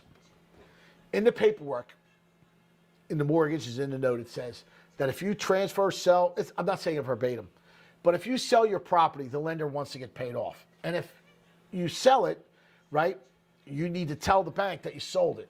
And if you want to do a subject to, you need written permission from the bank to do it. If not, the lender has the right to call the note due. What's the note? The note is the IOU, right? The promissory note, the money that you signed for, the loan, right?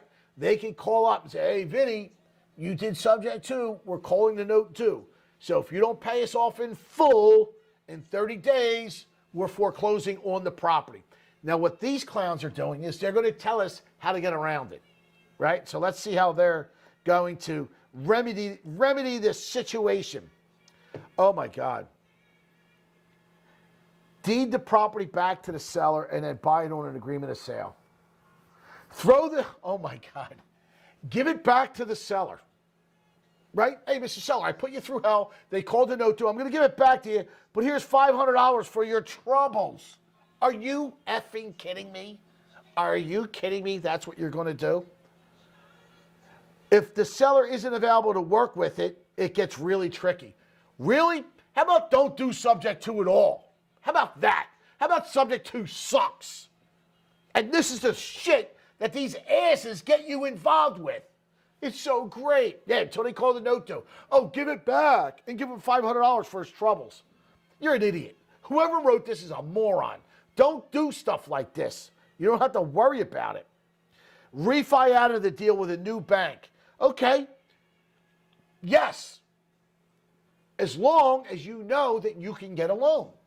I have no problem. If you want to do subject to, I don't have any problem with you doing subject to if you know that in a giving notice, you can go and get out of it. Now, you better know what the LTV is for a non-owner occupied property, do you?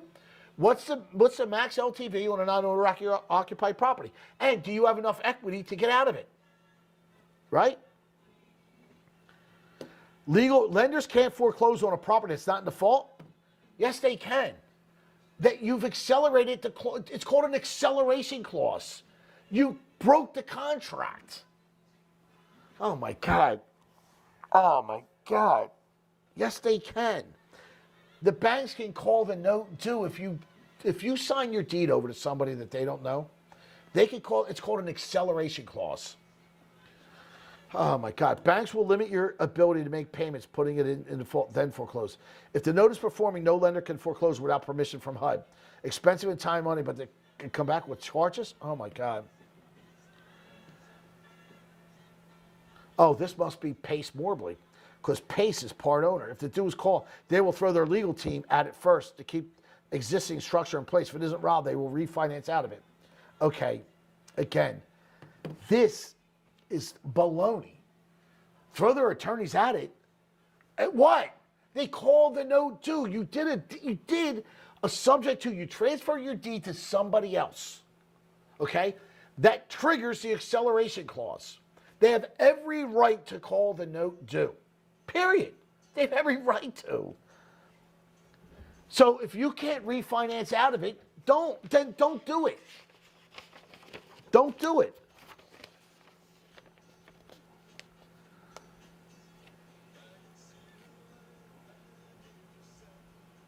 Oh my God. All right. I've had enough of that. Listen, this is the stuff that these people try to tell you. And they're just absolute.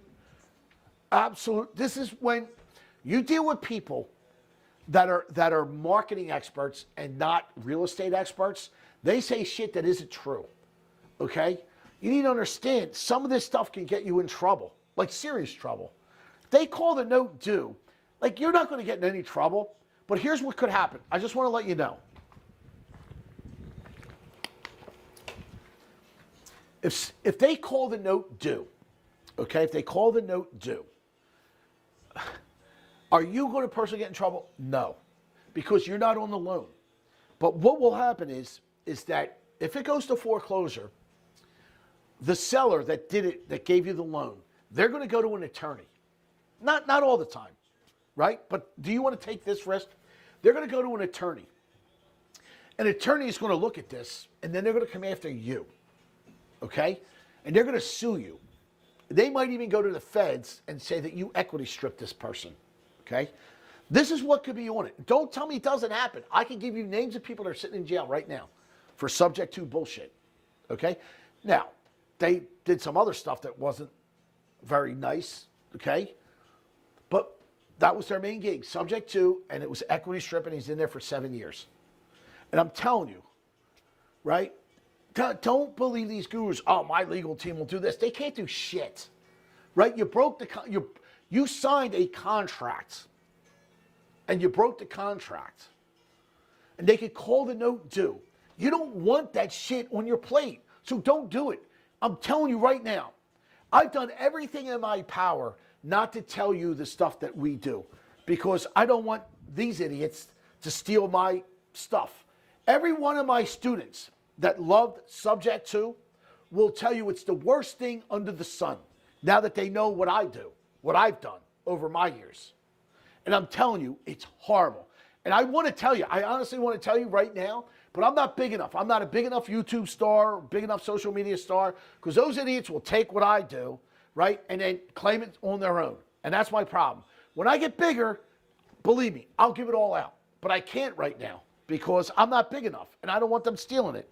But any one of my students will tell you flat out. They will all tell you, I'm telling you, they will tell you that the stuff that I have is 1,000 times better than what they have. 1,000 times. Subject to is the worst thing under the sun. All right, let's look up a property. Let me see if I can get my machine back on. And what we're going to do, if I can get my machine on, we're going to look at a property. But for some reason, as you can see, I got some issues with my machine. It's telling me, so are we back on? Yes? No? No, we're not on. Might have to reset my computer. Let me see if I can do that and get it back on. And then we'll look at some properties, right? We'll look at, what we'll do is, I'm going to restart it. Application. Ooh, I don't know. We'll do it anyway. All right. So let's take a look at some properties, right? That we're doing. That we looked at and says, okay, we could do something like this. All right.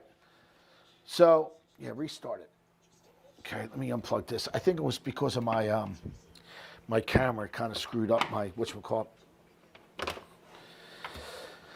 Oh,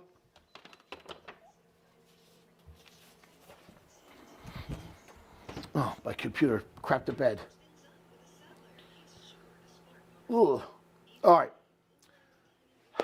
I want to try and structure a deal, but I can't get my computer up so I can show you this stuff. It's down and out. So, all right, let me see if I can talk about something else. But again, when it comes to creative financing, okay, what you need to do is you need to be able to, well, let me show you, if you're going to do a subject to deal, how you would structure a subject to, how you would structure a lease purchase. I'll give you those, okay? So again, the same scenario, okay, the same scenario. if you're going to do a subject to finance deal, right? You're going to find out what they owe, right? Let's just say 180, and the value is 200,000. Okay. Now, actually, let's do this. Let's say it's like 160, 150. Let's do 150. All right. Now let me tell you what most of these guys do. All right, so you understand. The people that you're going to get to do subject to financing, they're going to be the pre-foreclosures. What does that mean? They're the ones that are delinquent on their mortgage. Okay? They're the ones that are delinquent on their mortgage. All right? So let's take this guy and let's just say his PITI is $1,000 a month. Now I only did $1,000 so that I can count easy. But let's say he's 6 months behind. So the way this is going to happen is this. You're going to go and try and speak to these people, hopefully, and say, look, and again, I wouldn't do it this way. I would have another way of doing this. I'm going to get you current, so I'm going to pay the $6,000 plus the fees, right? So let's say that's going to be another $2,000. So $8,000. I'm going to get you current, all right? Then I'm going to give you a couple $1,000s to move out, right? 9, 10, that's $11,000. Then I'm going to pay the closing cost, right? Let's call that $4,000. That's $15,000, and that's what you're going to do. So now, all you're going to do is you're going to get them current, and you're going to take this right here, subject to the financing. Now, obviously there's $50,000 in equity somewhere. So what are you going to do? Well, you might not have the money to pay it right here. Maybe you don't want to pay it. Maybe it needs 50 grand worth of work. You negotiate that off, right? You negotiate that off. Or you negotiate it as down as much as you can. And if you can't do that, what do? Okay, you have the seller take a second. You say, look, what we'll do is it needs some work. We're going to put a tenant in there for a few years. We're going to fix it up, right? When we sell it, we're going to give you $10,000, okay? But in the meantime, maybe we'll give you a monthly payment, some small monthly payments, right? And then you turn around and then you either rent it, right? I'm not a big fan of the lease purchase, but you can do a lease purchase. Let me explain what the gurus will tell you to do and why I'm going to tell you not to do it. The gurus were going to what they would tell you to do. If you got this deal done, right? You borrowed $15,000 from somebody, right? You got the deal done. Now, let's just say you owe, let's say you're going to give $20,000 to the seller when you sell it, right? Maybe you're doing a small seller second, making small payments, okay, interest-only payments. And you're going to pay it off at some point. Now, the gurus, what they're going to tell you to do is do a lease purchase option, okay? And they're going to tell you this. Get $20,000 down, non-refundable, security deposit, right? Get $2,000 a month in rent, right? Remember, it's a lease, okay? And sell it for $233,000. And they're going to say, look at all the money you're making. Look at the money you're making. You get $20,000 up front, you put it right in your pocket, you never got to pay it back. Right? You're going to make $1,000 a month on the PITI. And you're going to make $33,000 when it's done. So great. Look at me. Look at me. Look at me. Oh, there's, say looking at me. There's a video, some lady who hates Meghan Markle, right? Hates Meghan Markle. I don't know why. I mean, I don't know. I guess, I don't know. She's a royal. I don't know why she hates her, right? She don't bother me. She didn't do nothing to me. So Meghan Markle. Right?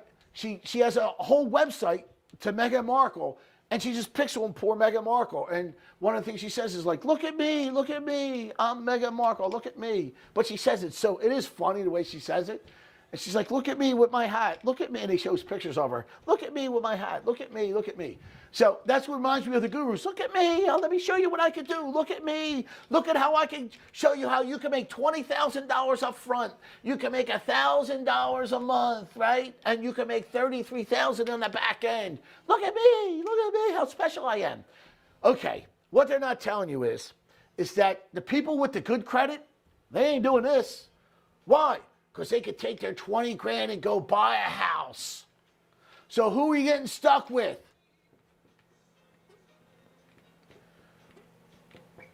Bad credit people. Now, when you do a lease purchase with somebody with bad credit, here's what's going to happen. They're going to pay 3 to 6 months, and then they're going to squat. And then they're going to be stuck in there until you get their ass out, which is going to be forever.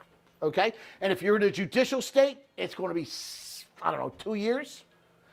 Oh, but I got $20,000 up front. Who cares? You spend it on something stupid. So it doesn't matter. You already spent it. It's gone. See you later.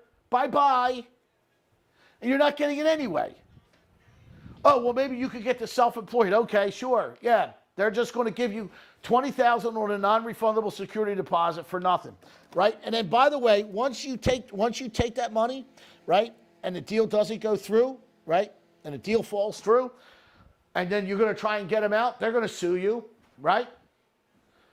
Listen, this is just set up for disaster right here, doing that, because you're renting to the wrong people. Trust me when I tell you this.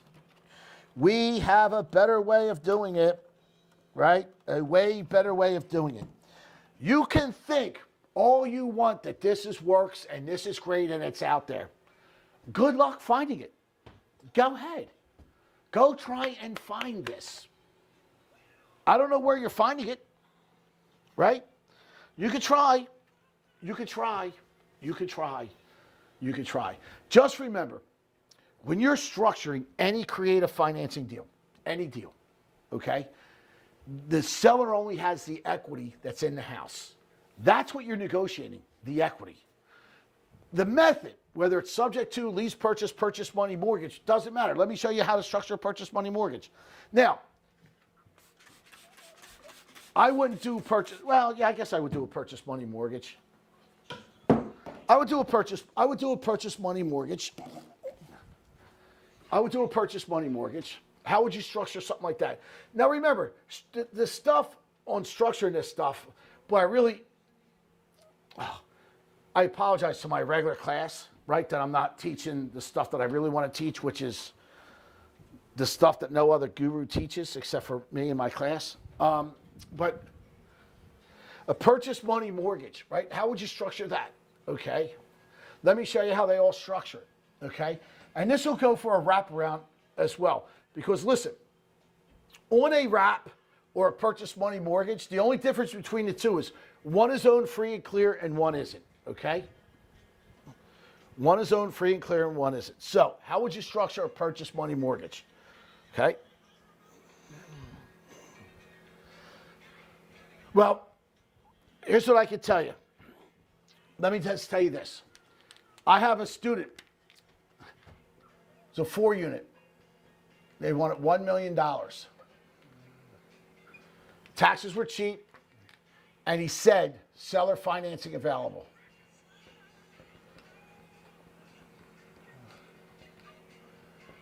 Now, when you see that, let me tell you what they're going to do. Every seller does it the same way. Trust me when I tell you this. They all do it the same way, right? And I gave them something way better, way more creative, all right? This is what they do, though, just so you know, all right? Why isn't that working? I don't know why I can't get my machine to go on over there, or I would put it up over here. All right, so here's what what seller financing means. When you see this in any advertisement, this is great to call. But here's what they're going to offer you. They're going to offer you what is called a purchase money mortgage. And let me show you how this gets structured. And then I'm going to show you how to restructure it. Okay? Purchase money mortgage or a wraparound, one of the two, and I'm going to give you both of them. This is how they're going to want to do it. They're going to want 20% down. They'll do a 30-year AM, whatever rate, right, with a 10-year balloon.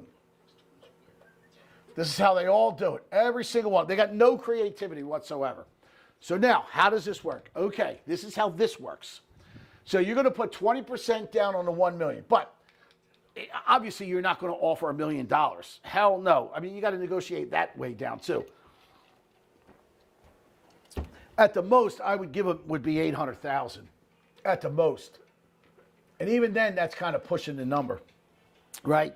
But okay, so how does that work? All right, so you do a standard agreement of sale. Okay, from the seller to the buyer, standard agreement of sale. 20% down. Let's just say it is $1 million, so that's $200,000 down. Then you're going to do a 30-year loan. Let's just say at 5%. So you're doing You're doing say million. So you're doing $800,000, right? At we'll say 4% for 30 years. But in 10 years, you owe the balance. Okay. Then you're going to sign a note. You're going to sign a mortgage, and the deed is going to transfer. You're also going to sign a HUD-1, also a closing disclosure, okay? So that's what that means, seller financing. He's going to hold the paper. Now, if it's free and clear, that's called a purchase money mortgage. If it's not free and clear, if the seller has a loan, it's then called a wraparound. Let me explain that, okay? So, if the seller, let's say he has a $500,000 loan, and let's say he's paying, I don't know, $3,333 a month, okay? And let's just say this loan is, I don't know, $5,000. Whoops, $5,000 a month, okay? So what a wraparound means this stuff that you just signed and created this right here. So you created this, okay? You created a note for $800,000 at $5,000 a month. So this $800,000 wraps around this $500,000, and this $5,000 wraps around here and pays this. Why they call it a wrap, I don't know. It's the way I call it, just subordinate financing or junior financing. It's basically subordinate financing. So a wraparound is really subordinate financing, right? Because this is already going to be in the first lien position. So this will be in the second, okay? Because it's going to get recorded. Now, so if it's owned free and clear, it'll be called a purchase money mortgage, and this will be in the first lien position. If he has a wraparound, if he has a loan, it'll be a wraparound. So this loan wraps around that and pays it. That's all that means. Nothing more, nothing less. Okay? Now, when I talked to this fella, I told him, I said, listen, you know you're giving up all your security in here, right? And I explained to him purchase money mortgage, and then I explained our offer. Now, I did it at no money down, zero money down. And he explained, well, why no money down? I said, because listen, my buyer, if he put $200,000 down, he's got no more money to go buy any more property. So the only thing he would have would be a 4-unit in his stable, right? So there's the thing when we talk about creative financing, right? He could do this with $200,000 out of his pocket with 20% down, right? And he could get better terms from the seller. But what happens? Okay, what happens? He can't buy any more property. Well, if the seller's willing to do it at 20%, I guarantee you he's willing to do it at 10%. So immediately I would negotiate that 200,000, that 20%. I would negotiate that immediately down to 10% down, immediately, right? And you know he's going to do it, right? Especially if the house has been on the market a long time. You'll know he'll negotiate it down. And you negotiate it better. You negotiate a better item, right? A better item. Why a better item? Because it's less risky for the seller and better for the buyer, okay? Because now my buyer can go, I don't want to get into it, but There's a better way. Trust me, there's a better way of structuring this deal. Now, I presented it, but again, the seller, he wants his money, right? He's already pulled out of the seller financing. He's not doing seller financing. And he owned it free and clear, by the way. So he just wants, he's willing to take less money. They called me again. And I said, look, if you're willing to do it our way, we'll do it.